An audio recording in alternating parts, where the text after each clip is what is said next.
Ladies and gentlemen, boys and girls, welcome to another episode of the Refined Savage podcast. We are going to get to some speedy business and then get right to the show today. Let's talk about the Blind Dog online programming. So if you guys are getting ready for Highland game season, if you are training for track and field, if you just want to get in shape, especially if you're someone who's like over 35 or 40 and really wants to get healthy and find a new way to live outside the realm of athletics, give us a holler. We can help you out. No matter what your goal is, we have programs that fit your needs. We also have individualized programs. So if you find something that isn't on the list that you need training for, we can help you out with that as well. Just give me a holler, blinddoggym@gmail.com, and we will help you out. The breath belt. The breath belt is the best piece of equipment in the last decade. I love it. I have all my athletes using it. Anyone who's got any kind of back or hip issues, anyone who just needs a good underbelt. But they're using it for all kinds of things, from calisthenics to running to lifting, anything. Hayden used it when he threw at nationals. It's the most beautiful piece of equipment I've seen in the last decade. Like I said, I think you're going to love it. I want you to check it out, breathbelt.com. Use the code SAVAGE20, all caps SAVAGE20 at checkout for 20% off. What do we got here? Viking coffee. Viking coffee is the best stuff on earth. People have tried it. People have loved it. I get nothing but good reports about Viking coffee. It is the best. Check him out. He has a million different flavors, I guess you'd call them, but obviously my favorite is the Old Man Strength. That's the blend that myself, Aaron Renee, and Aaron Varga picked out, and that became Old Man Strength. It is fantastic. Check them out, vikingcoffeeco.com, and use the code VikingCoffee10 at checkout for 10% off. Speaking of awesome companies, Warrior CBD. Everybody has their own brand of CBD out, but most of it is complete and utter garbage. So when I started looking for CBD companies, Warrior was the best stuff I found because I tried a bunch of them. The drops are my favorite. I use them nightly, so a little drop, a couple drops, and relaxes you, mellows you out, gets you ready for the next day. They have CBD for your pets. They have pain rubs. They have muscle rubs. They have all this kind of stuff. Check them out at warriorcbdofficial.com. Use the code WARRIOR20 off at checkout. Cerberus. Like I said, if you are getting ready for any kind of strength athletics, Highland game season is coming up, guys. I know we're going to have one. Strength athletics like strongman, powerlifting, Olympic lifting, bodybuilding, track and field, anything like that. If you need any kind of gear, Cerberus is the answer. From knee sleeves to elbow wraps to smelling salts to tacky, they have it all. It is one-stop shopping. It is the Amazon of strength athletics. Check them out. Cerberus-strength.us. Use the code RefinedSavage10 at checkout. Serious Steel. Serious Steel can outfit any kind of gym you may be trying to outfit, whether it's a CrossFit gym, a home gym, a garage gym, a school gym, whatever you need. Check out Serious Steel first. They have the best deals, the best quality, the best customer service out there. I promise you these guys will take care of you. Give them a holler. SeriousSteel.com. Use the code SAVAGE at checkout. Stay Classy Meats. Out there in Bozeman, Montana, they are raising these animals on small batch farms, drinking fresh Montana streams, eating fresh Montana grasses, living the good life. And when they're processed humanely and shipped directly to your house in a freezer package. It's fantastic, and it's better than going to the supermarket, and the meat is so good. I can't say enough good things about Stay Classy Meats. Love them to death. I hope they sponsor me until I die. Love them. Check them out, stayclassymeats.com. Use the code SAVAGE at checkout. Who do we have here? Muscle Egg. Muscle Egg is our newest sponsor. These guys are amazing. Now, it sounds ridiculous. Flavored egg whites. That sounds crazy. Let me tell you, everyone who has tried this stuff at the gym loves it. I love it. It's always this skeptical look when they come to take a drink, but then afterwards they can't get enough of it. And it is fantastic, and it is natural. So you're not putting any crazy chemicals in your body. It is a natural protein shake. It is very convenient. If you have like whey protein allergies or anything like that, or if some of you think you don't have whey protein allergies and then you blow up bathrooms all over the North Coast. So check them out. Muscle Eggs will help you. It's great stuff. It's natural. It's good for you. It's the best protein shake out there. And you can also make it into like recipes and shit. So they've got all that stuff for you. Check them out at muscleegg.com. I don't have a code for you, but just tell them I sent you and check them out. Today on the show, I am so psyched that this guy agreed to do the podcast, and he could not have been a greater guy. Couldn't have been nicer. Very friendly. Great conversation. The one and only Jack Carr. Jack was a former Navy SEAL commander, now the author of books like The Terminalist and Savage Son, and his newest book, The Devil's Hand. We sat down for about an hour, had a great conversation about books, about life, about everything that's going on in the U.S. today, and I think you're really going to enjoy it. Check it out, ladies and gentlemen, the Jack Carr. All right. Let me start off. By the way, Jack Carr, welcome to the show. Thank you so much for having me on. Awesome to be here. Really appreciate it. And that is the coolest looking man cave I think I've ever seen. The Tomahawk. Thank you. Yeah, no, it's we're in a rental right now. The last one was pretty impressive. And actually, I'll move these. And last one was pretty impressive because I had all my books in the background and all that sort of thing. I really love my office, but the house really just wasn't set up for the kids as well as we thought before we moved in. So we moved. We're in a rental right now, so I had to make do with a temporary space. So all my books are on these like garage industrial shelving units over here that go 3 deep in front of me, so I can see them all, which is pretty cool.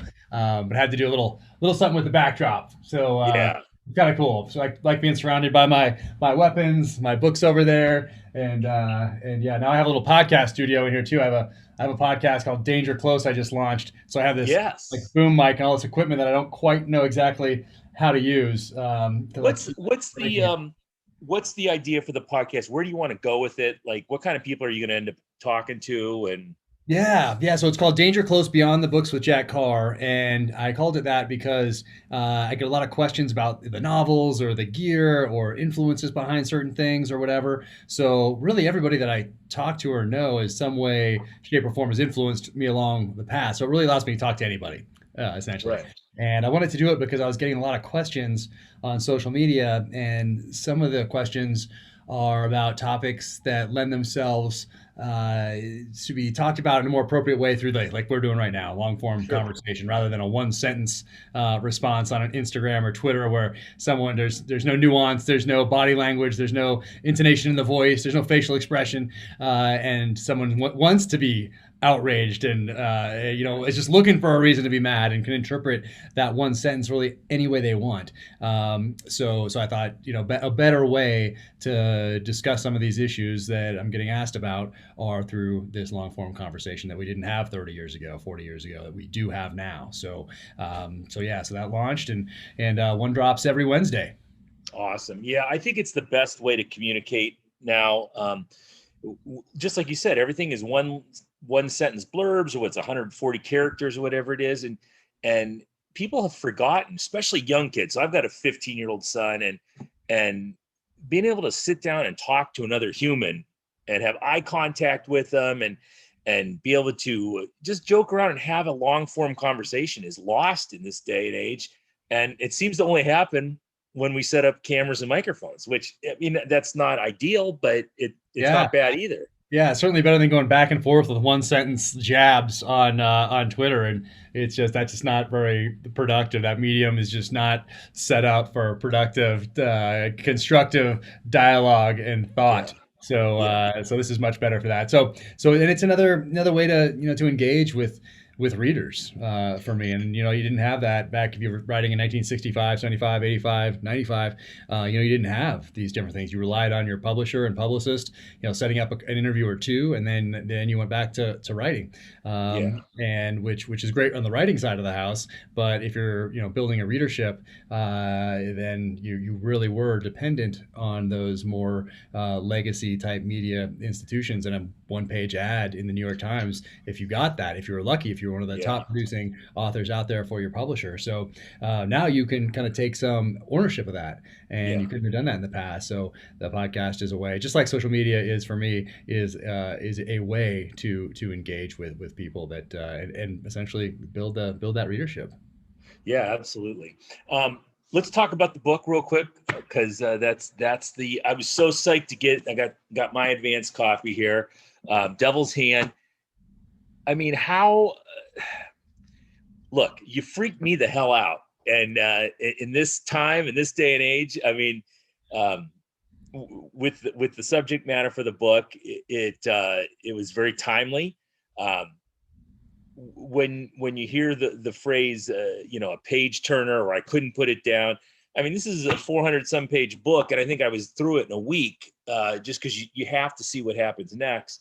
um, I loved it. I think people are going to dig it. And what was your, I mean, Yeah. did COVID bring this to the forefront for you, or did you have this idea in mind and it just was No, a but it certainly, happenstance? yeah. So it didn't, but it certainly, I certainly incorporated it because of the theme of the novel. But really, each of the different books has had its own theme, and that first one was about revenge without constraint.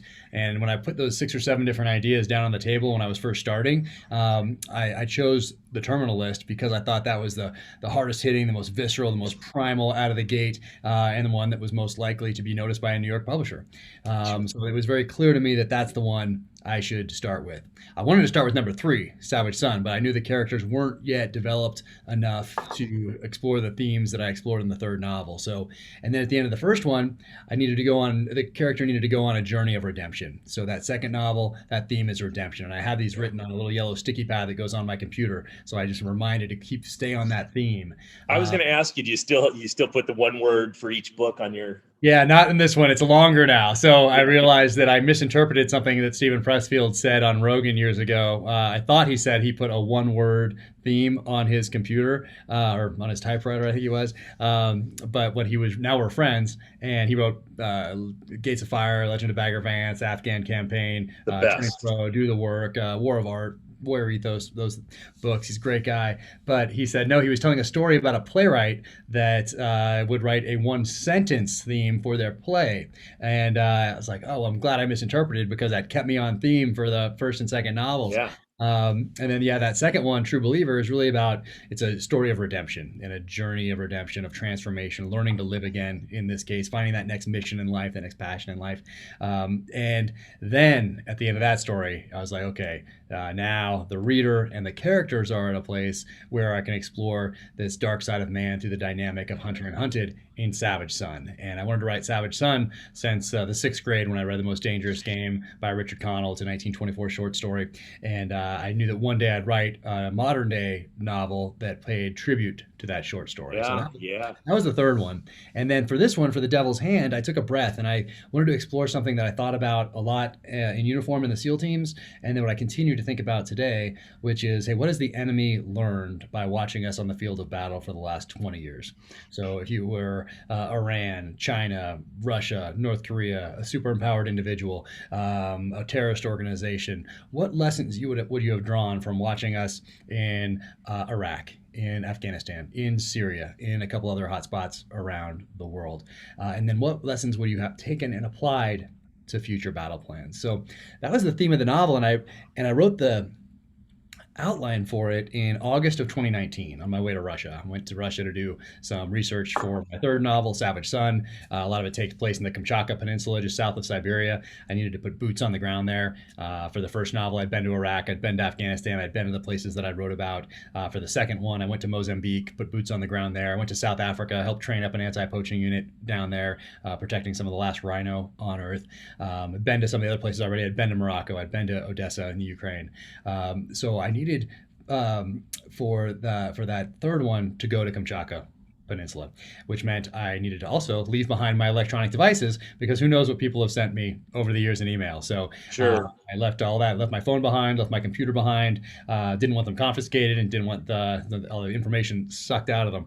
So I brought a notebook and I outlined The Devil's Hand. So this is August of 2019. Outline it on the way to and from Russia, get back and start my research into bioweapons and the weaponization of infectious diseases.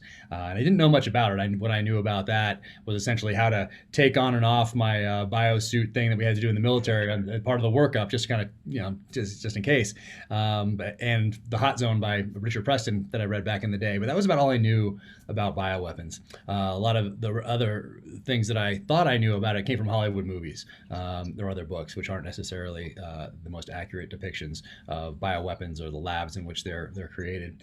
So I started doing this research and started talking to people involved in that sort of research, and that's late August of 2019. Yeah. So when COVID hits, and I'm hearing about it in January. I think I heard my first thing I heard about was December. I remember exactly where I was when I heard about it, and then kind of just don't pay too much attention. I'm busy. Right. End of January, hearing a little more. Definitely into February, obviously, and now we're here today. But because of the theme of the novel, because I'm putting myself in the enemy's shoes, they're learning something from our response to COVID. They are learning something from our response to the civil unrest over the summer. They are learning something from a very contentious political season and an election cycle. So they're taking these lessons, and they're not just watching, they're applying those lessons to the battle plans, just like they're applying lessons from what they saw us do in Iraq and Afghanistan. Like they're essentially watching us play poker for 20 years and then and taking those notes. So because of that theme, I had to incorporate COVID. I had to incorporate that civil unrest. I had to incorporate some of that election contention. So that all became part of it. As I'm writing, that all became part of the novel, to include some history from essentially 1979 to 2001 and that paradigm as far as terrorism and insurgencies go. So all of that came together as part of this novel, and and that's forms the basis for The Devil's Hand. It was amazing, and that it came together like that. I got to thank you. My wife, who is a hotshot nurse with the VA, we ended up talking about diseases and COVID and everything, and we started talking about Ebola, and she's talking about it. I said, well, but you got to realize that Ebola isn't airborne. That's through blood or body fluids. And she said, well, no, it's not. That's airborne. So here I am, having an argument with this hotshot nurse, and I said, look, I just read Jack Carr's new book, and I'll tell you right now, Ebola's not airborne. So she had to Google it, and I won that argument because of you. Nice, so it worked out nice. well. Yeah, and that is confusing because airborne can mean, if you don't study exactly what that means, and then what the general interpretation of what airborne means, like we think it means just breathing, but really, if someone's like, well, if you did spray some fluid into something, it's airborne. It depends on how you use it and how you're understanding it, but yeah, it was fascinating doing that research. And when COVID hit, I was very hypersensitive to all of it because I was so involved in the research, of course. And what was also fascinating is what happened to the research and data from what the Japanese did in World War II, who they used their bioweapons program on in World War II, what the Germans did in World War II, what happened to those programs, and how that data helped build essentially the Soviet bioweapons program and the U.S. Bioweapons program. So that part was fascinating, as well as the conventions that we signed in the 70s, which still allow you to develop bioweapons if you're also making a biodefense weapon. So that was fascinating to me as well. So yeah, there's a lot of this one was research heavy, and thank goodness, because I do like to put boots on the ground in the places that I'm writing about. There's nothing that takes the place of going there, talking to the people, incorporating some of that local flavor through some background you get, and some stories they tell you, that sort of thing. So I love doing that. But for this one, of course, everything was shut down for most of the time that I was writing it. So I was very fortunate that I'd been to the places already that I'm writing about, that most of it's continental United States based, and a lot of it was research heavy. Even if I knew what I was writing about as far as terrorism and insurgencies, I still needed to check all that stuff just to make sure that it's accurate. So yeah, this was a research heavy book with a foundation really of that history on which to build and drive the story forward. I think people really appreciate the fact that your books are so well researched. Just a little thing like in Devil's Hand, they're traveling down I-90. I think when they're coming out of Chicago, which is literally, I mean, I can almost see I-90 from my house. So it's like, you living where you live, I mean, you had to do some research to find that stuff out, but you get Yeah. into it. You're such. I mean, I like weaponry. I like my firearms and stuff, but you geek out on it to a degree that I think a lot of people really appreciate it. And even someone who doesn't understand weaponry like you do, I can appreciate it. I can go, this guy isn't full of shit. He knows these weapons. He knows how to use them. He knows where they come from and the manufacturers and, the different options you can get with them. It's great. I think people really appreciate that.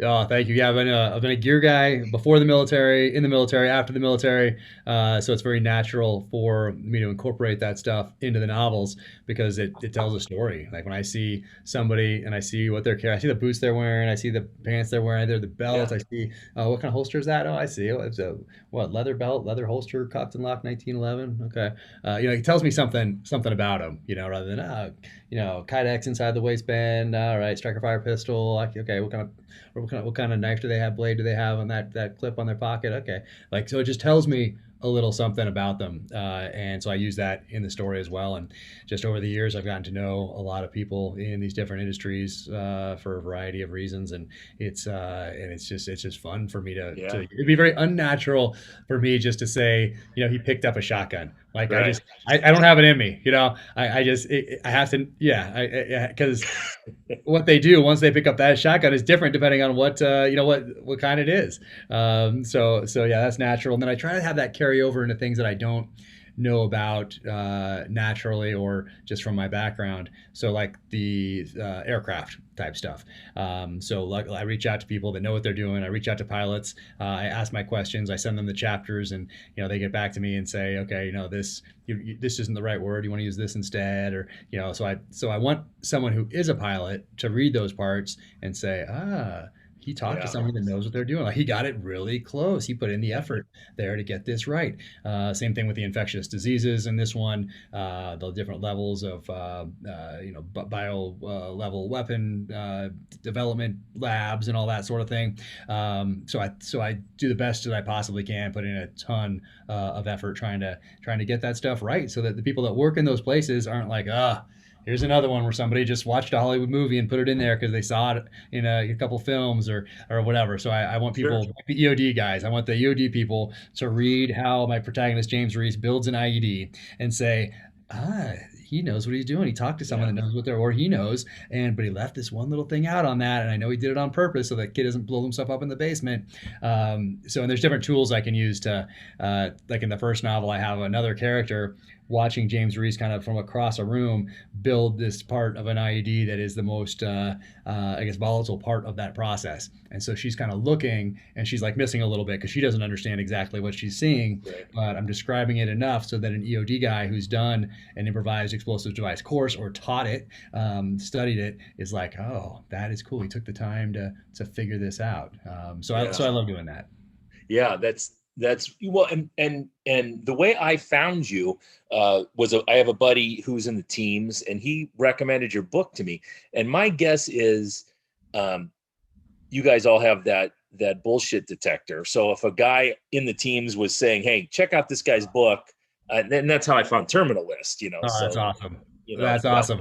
Yeah, and I don't give our senior level leaders a pass either. You get some of these books where all the senior level yeah, people are kind of what you would think that they would be from the outside looking in, when in reality you get senior level military people that are essentially politicians in uniform in some cases, and so I yeah. don't let them off the hook. And I think the guys, the tactical level operators, appreciate that because they have some of those same feelings. I guess is the best way. Well, that was when we've talked several times, and one of the reasons why, one of the major reasons he got out of the teams was, you were dealing with people like that, and he felt like, once there wasn't, once when they were in the field and they were operating, they were so coveted, or those jobs were so coveted, and they were just looked at as just, essential. And then as soon as those jobs were done, okay, it's time to shave your beards and cut your hair and make sure your tattoos aren't exposed and that kind of stuff. And he was just like, you either love us or you don't. And that was it for him. I get it. I totally get it. And yeah, what's interesting is so they're filming the Terminal List series right now in LA with Chris Pratt starring, Antoine Fuqua directing. It's incredible. But Great picks too. Great oh, pick. crazy. Yeah, I was out there all last week. Explosions and gunfire. A bunch, like 10 of my SEAL buddies are in there playing SEALs, or one of them has like a legit part as a character in it. He's doing awesome. Jared Shaw, he's crushing it. And then another guy is doing all the action. He's doing the stunt coordination stuff. And then another guy is Antoine Fuqua's my personal advisor on things, so he can be right there as well. So there's a lot of people involved that really want to make this as gritty and primal and visceral as possible.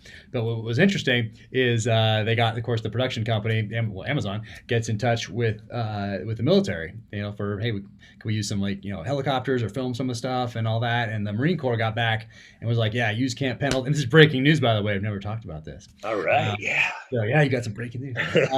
So they're like, yeah, you can use Camp Pendleton. We can do all this awesome stuff, and there's offices in the military that deal with Hollywood. Been that way for a long time. And the Navy didn't get back. Then they came back with a hard no, not supporting this project. And I was like, yeah, okay, I'm too blowing out in his office, and I do have some very critical but honest ways to depict senior level military leaders. So I was not surprised, and it plays right into the books.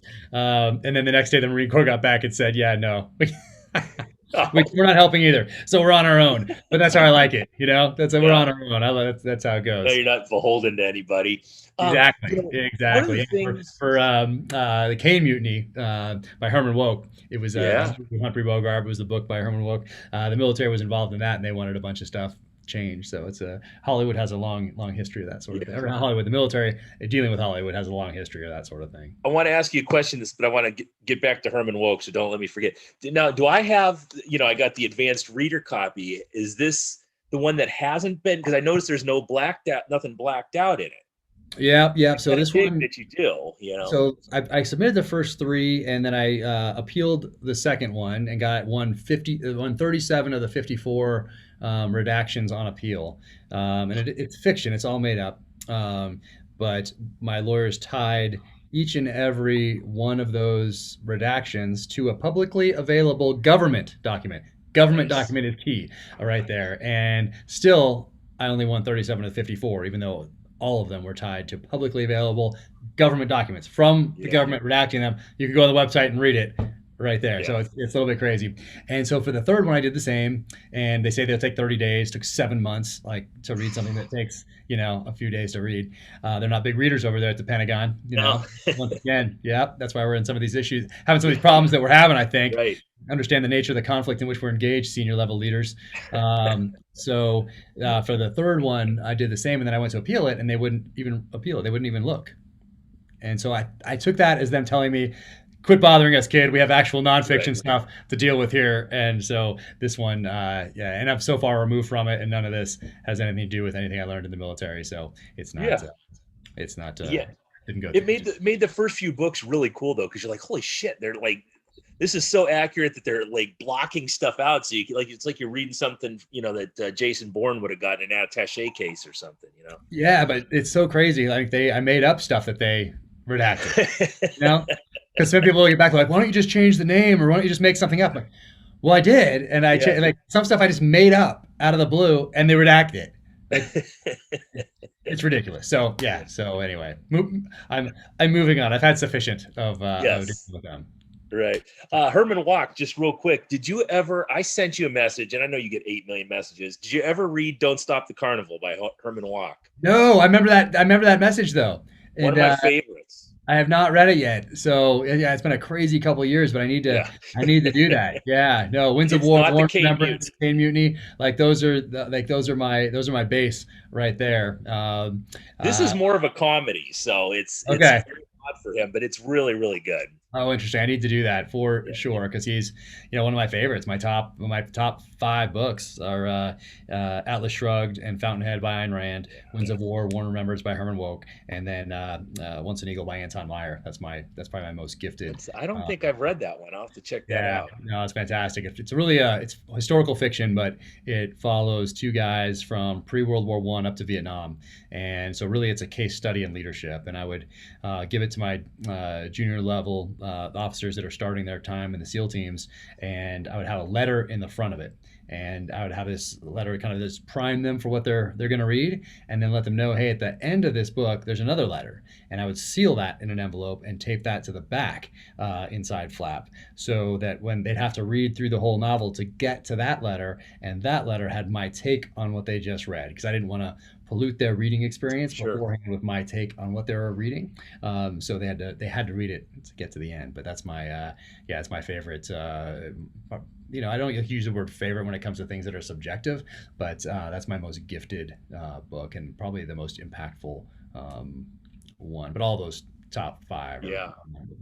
are extremely significant in my life. Yeah. Awesome. Um, you talked about, you know, the way that our enemies are kind of watching what we do on the battlefield, whether it's actual battlefield or how we're dealing with COVID. And I've heard you talk on different news shows and in different venues, but what do you think they're learning from the way we've handled the last year between the elections, the COVID and the racial tensions? Yeah, so I weave that into the novel, and I ran into a problem because I'm writing about this, and these things are happening. That's the basis of the novel, what the enemy is learning.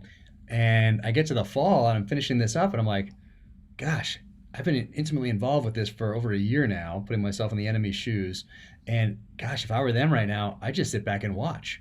Right. Yeah. And so it really was a problem. But what do? I solve problems. Like that's what on the battlefield, I'm aggressively solving problems. On the written page, I'm aggressively solving problems as well. But if I mess up, the consequences aren't nearly as dire, and I can come back and finish it the next day, and edit it. So I thought I had to come up with something that made it imperative that they act now. So I had to put a clock on it, and so I used a little tool there. I think it's in the galley. The galley's like a rough draft, so I hate when they send galleys out.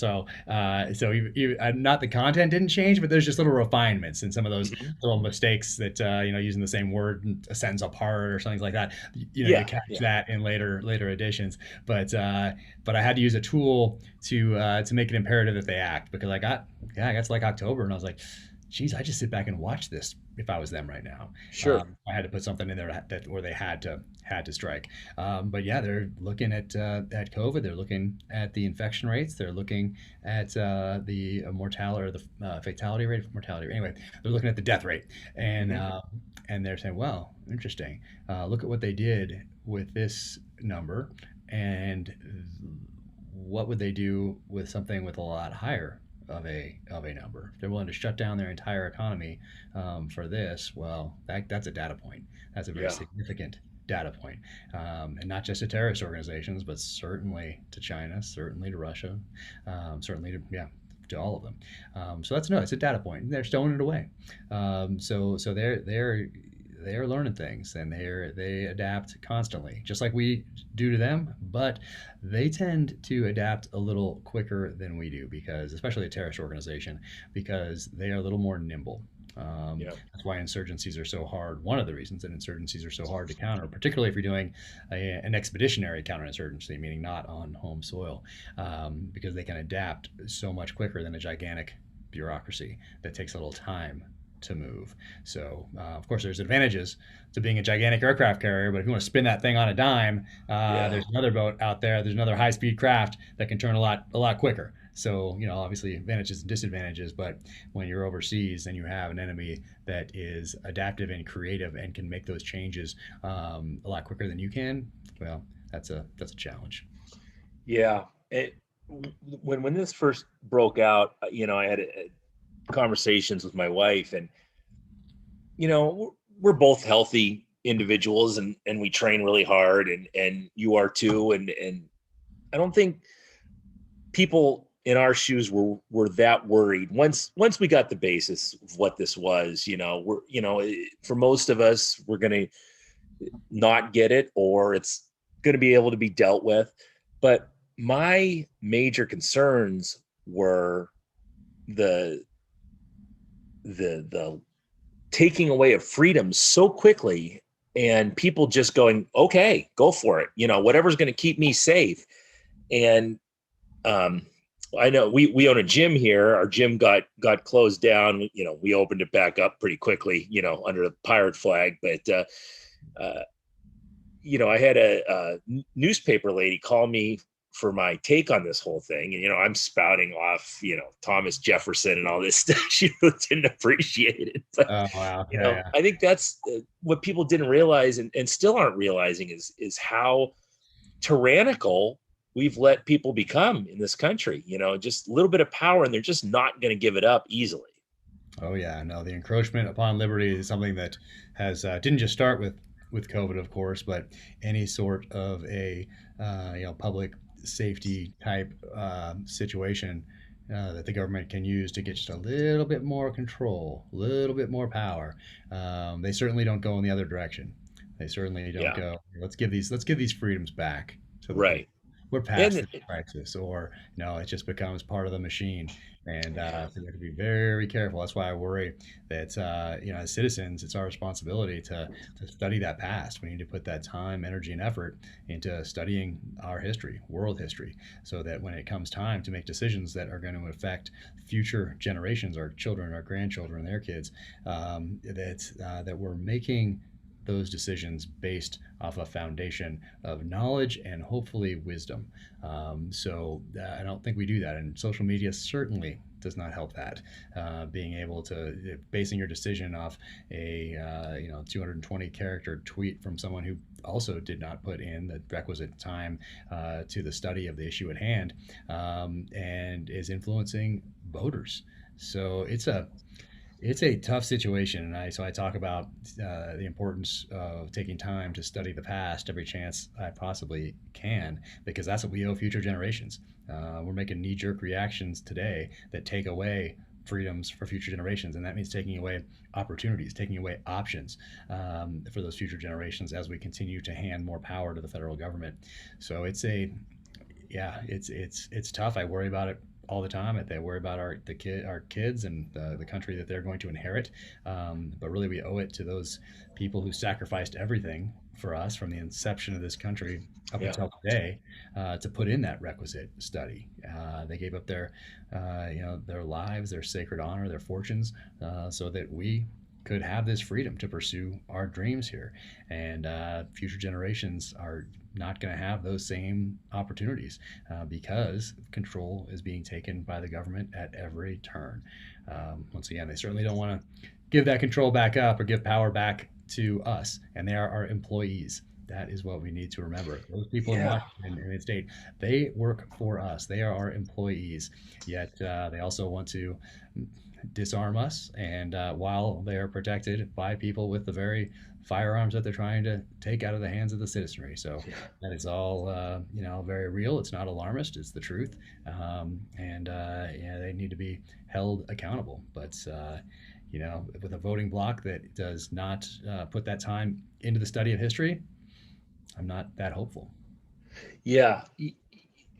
What you said about them taking away freedoms and those never coming back too, that's one of the things you do with your social media that I really enjoy is that you spend some time looking at incidents and educating people on what exactly happened. I think you did one on the Munich Olympic Games, and I can't remember the operation that failed, where we tried to rescue Desert One, right?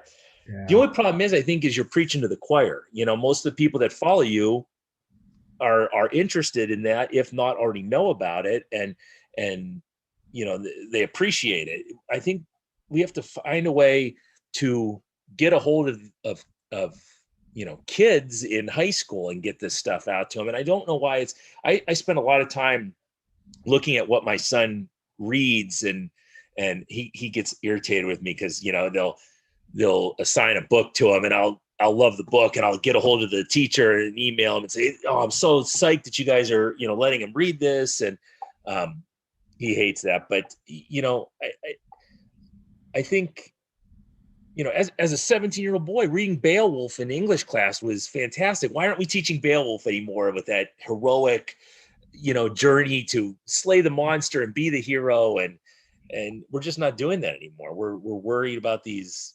microaggressions and everything else that, God, I mean, this country was so ripe for something like COVID. It was so easy because we just are so, we just have such a soft, easy life here with there's nothing bad happening. So we have to worry about microaggressions and what your personal pronouns are, you know? Yeah, no, it's definitely, we're distracted. We're definitely distracted by things, that's for sure.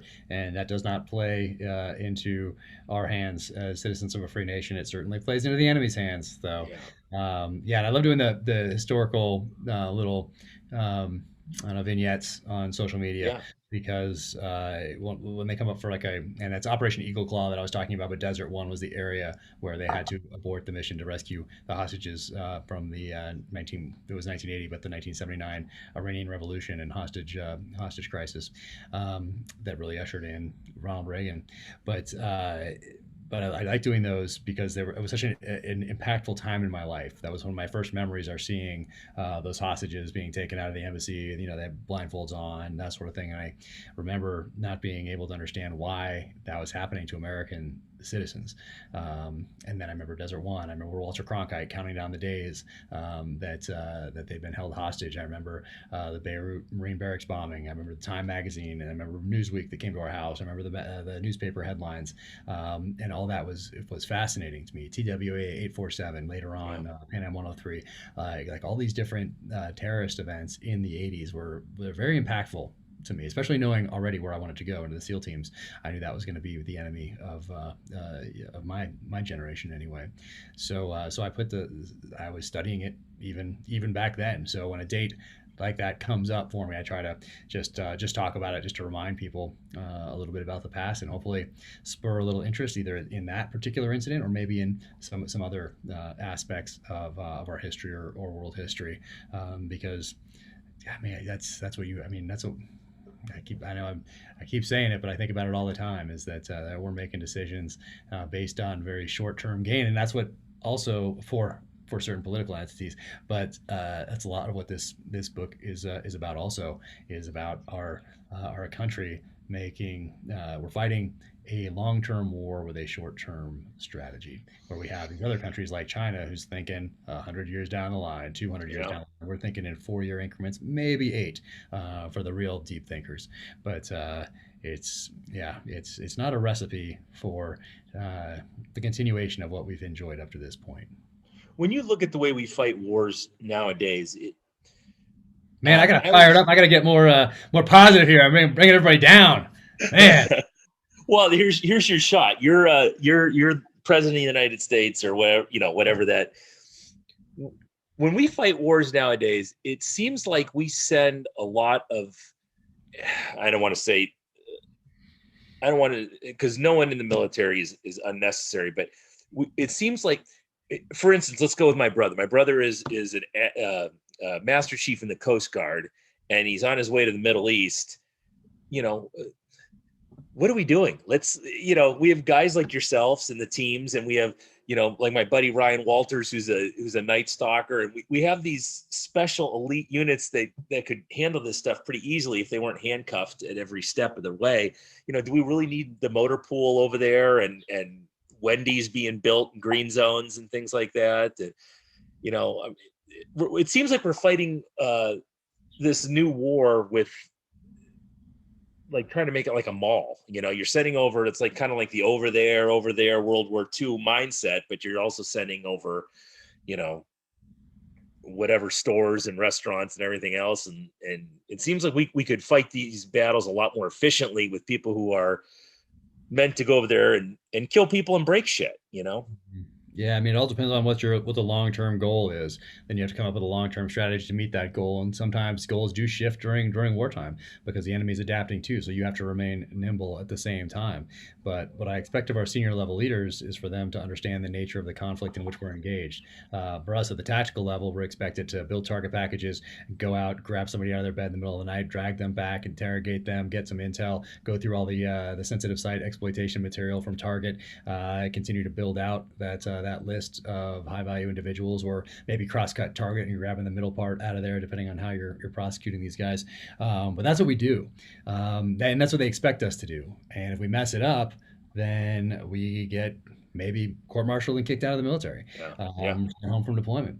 And yet we have senior level military leaders who not only don't understand the nature of the conflict in which we're engaged, but make strategic decisions that, had we made those same types of decisions at the tactical level, we'd be kicked out. Yet what happens to them? They get promoted for the most part.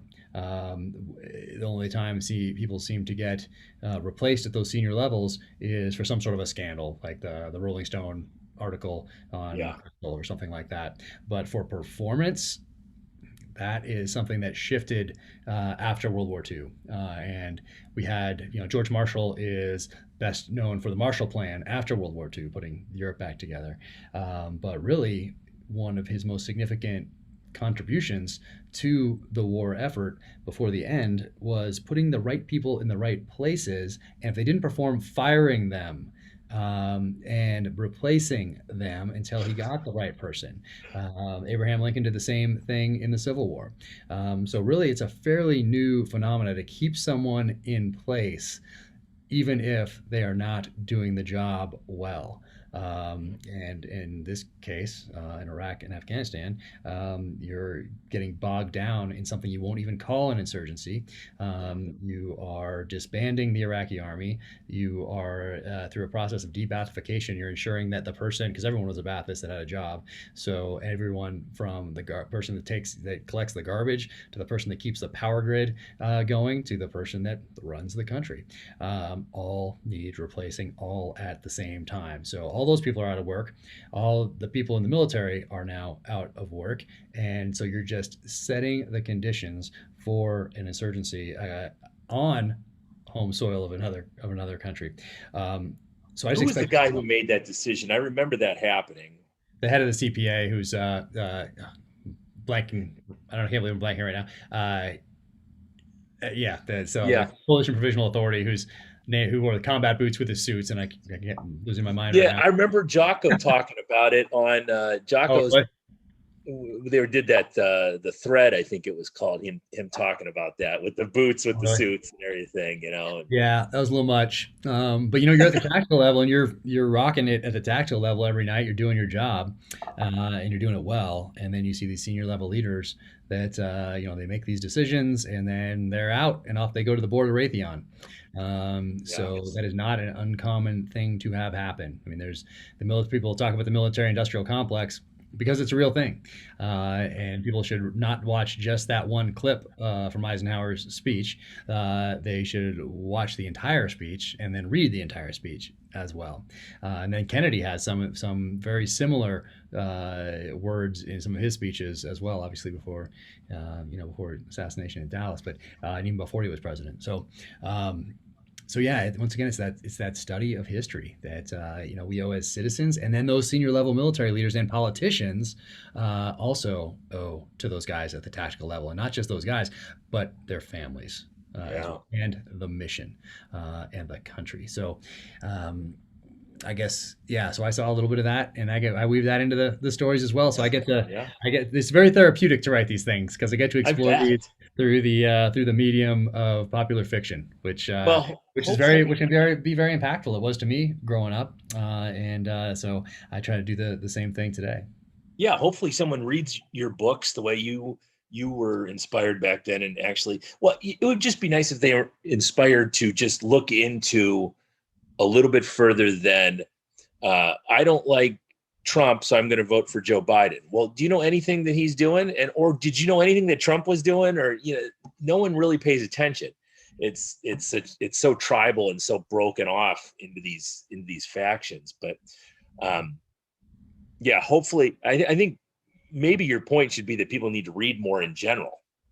Oh yeah, I'm a big, obviously a big fan of reading. My mom was a librarian, so I grew up surrounded by books and a love of reading. And I still have most of all the ones I grew up with over here, both the fiction and the non. So yeah, that's the greatest gift you can give someone or a child is that gift of that love of reading. Yeah, The most if I give somebody a book, that means a lot. That means that's a very special thing for me to give or for me to receive from someone else. So yeah, the books, watches, guns and knives, like those those things right there. There's something about yeah, a timepiece that isn't just the latest update on an Apple yeah, Watch or something, but a timepiece that has history, that craftsmanship behind it. And same thing yeah. with weaponry, same thing with those knives, forging those blades, and same thing with those books, that knowledge. So at my retirement ceremony from the military, I gave my kids a Bible with their name on it, a leather bound Constitution, a old brass compass, and then a tomahawk like that one right there. Yeah, where did the tomahawk come from? Where what's the story behind that? Yeah, so I've just always been a fan since I Yeah, was a little kid. I knew what Rogers Rangers were very early on. I had yeah, that in junior high and high school. I had those, Rogers Rangers rules and yeah. on the wall. I think I got it from like Paladin and Press or the back of Soldier of Fortune magazine or something like that. So I had that on the wall, and so I've just always been drawn to that kind of more primal level of warfare, Yeah, particularly those blades and that. Those tactics that really lay the foundation for everything to come. So I think as a student of warfare academically, you also if you're going to be at that tactical level, you also need to be a student of weaponcraft, and that includes knowing the history of not just your weapons but the enemy's weapons. And you have to be able to pick up not just the stuff that the military is teaching you on, which essentially for us was the SIG P226 and M4, and we had the AW in there as well, a few other sniper weapon systems, but anything that you might need to use to get the job. sure. So I'm a lifelong student of warfare and a lifelong student of weaponcraft, and that's just I'm always soaking it in, always trying to build on my skills, and always trying to learn more and add to that foundation. If is and let's because I'm a meathead and because I'm noticing the Soren X T-shirt underneath your shirt. Yeah, there it Yeah, is. I Yeah, I threw with Bert. We were on the Highland Games nice. circuit. Oh, no way! Yeah, yeah. Awesome. He's so great. We were just talking earlier today. I So just I hadn't yeah, talked to him in years, and I sent him a message. I mean, because I mean, I don't know how you are, but what I know, guys, if nothing bad's happening to him, I just assume they're okay. But just out of the blue, I saw that he had done Rogan's weight room, so I sent him a yeah. message in December. I'm like, dude, you're killing it. I just, so proud of you, and because I knew him when he was, we were just dorks on the Highland Games circuit and I weren't love doing those old anything. pictures. He showed me those old pictures before. Incredible. And then, yeah, he just sent out, actually just arrived yesterday. He sent out a bunch of a huge, set with all this stuff out to the set of the terminal list. So it's going to Nice. go in, James Reese, my protagonist, is going to go in his garage. So they'll walk by and people will see the Soren X in there. And Yeah. then the guys are using it. They text me like, hey, is it cool if we use this stuff to work out, while it's on set? I'm like, of course it is. Yeah. Absolutely. Use that stuff. So it was very cool of Bert to send that out for Yeah. the show, and then for the guys to use as well. Awesome, dude. Awesome company. And what do you do? I mean, now you're not in the teams anymore, but what do you do to keep in shape, keep healthy, keep moving? I was pretty good for the first couple of years out. So we got to Park City, Utah. So we left the military. I retired in 2016. Came up here to Park City in 2017, and my wife and I got out of the car. And we thought we were in pretty good shape from being in Coronado, being around the Yeah. teams and all that stuff. Yeah. We got out of the car in Park City, Utah, just to go into the grocery store, and we're like, oh my goodness, like everyone here is a beast. Like these people are friggin' crushing it. Trail running and mountain biking and Yeah. backcountry skiing, and like people come here for that healthy lifestyle. To live in the mountains. They want to, they want to raise their kids in a ski town, and for the Yeah. most part, this is a very healthy place. And I had some buddies that lived up here already that are just man, they're all about maximizing human performance, whether that's Yeah. physically, spiritually, emotionally. And so I started working out with them at like 5 in the morning every morning for the first year. I was good for the first year when I didn't have a book out yet. It Yeah. came out about halfway through that year, I guess, and I kept it up even on book tour, still getting out there. And then after that, it, yeah, I've been very so mostly now I've just been getting out skiing, getting out with the dog, getting out with the kids, that Yeah. sort of thing. But having to prioritize was important to me because I realized very early on that yes, it's writing, but if you want to continue to do what you love, which is the writing, you also have to build the readership. You have to build a business around it, and as an author, you have to do all the things you would have to do for any business, and whether you're starting a coffee shop, you have to do those exact same things. And so obviously I have no background in business. I didn't even I had no interest in social media at all. But then I started looking at all these things as ways to engage with people, and for Yep. me, ways to thank people for taking a risk on me as a new author, because they are trusting me with their time as they invest it in reading the book or reading a post even. So I try to be very thoughtful about what I post online, because I want to give people something of value if they're trusting me with that time, or whether they're listening to the audiobook, whatever it might be. So yes, that's a very long way of me saying that I prioritized all those other things ahead of Yeah. continuing to get up and crush it, because I write when it's most of the work on these novels were done late at night when everyone else in the house is asleep, Yeah. because that minimizes the interruptions, and that's just how it is right now with 3 kids, dog, wife, all the insanity that goes along with all of that. So yeah, so something had to go, and it was those insane workouts. But yeah, but I'll get back on it here at some point in the future. But right now it's all about writing this 5th novel. I already know where the 6th one is going, so I'm not wasting any bandwidth worried about how the 6th one's going to start or how this one's going to end in order to lead into the next one or anything like that. I've got that done, so I'm not even worried about that bandwidth wise. All bandwidth is focused on making the 5th novel the best it can possibly be, while continuing to do all the things you would need to do for any other business. So Sure. that became the priority. But I look at it as a startup, like a garage startup, and eventually I'll work my way out of the garage and put some more processes in place to make things more effective and efficient, and allows me to take a breath and get back in that gym. Yeah, absolutely. Well, I'm psyched. I'm psyched to hear there's more books coming, and more stuff for me to digest. So I am very excited about that. I want to thank you for doing this. I know you're super busy, and you've always been nice to me online, and it's great to finally talk to you. Yeah. And I'd love to do this again sometime, maybe when the next one comes out. Awesome. Awesome. That sounds great. No, thank you so much for having me on. I sincerely appreciate it. And Yeah, yeah, it means a lot Devil's to me. Hand. There it is. There it is. Yeah, no, it means a lot to me because the last book made the New York Times list, and that was before I went on Rogan, before I went on Yeah, Tucker, before Chris Pratt mentioned anything about the series. So it was all a grassroots effort from veterans, veteran-owned companies, from tactical shooters, from people into functional fitness, from hunters, readers, like telling one person, or for taking a risk on me, telling one person, or telling 5, or yeah. 10,000, whatever it is. But I sincerely appreciate all that, and that is really what has allowed me to do what I love, which is the writing. That's awesome. Yeah, I was rolling jujitsu this morning, and I said, "Oh, I got Jack Carr on the podcast tonight." And I had 3 people go, "Really? Are you serious?" They were all psyched. So, Oh, I mean, awesome. it's out there. It's out there. Awesome. Man, that's so cool. That's great. Yeah, please give everybody my best, man. That's really cool. And thank you so much for having me on. I sure will. Thanks a lot, Jack. And it was great talking to you. And we'll do it again sometime. Sounds great. Take care. All right, this has been the Refined Savage. See ya.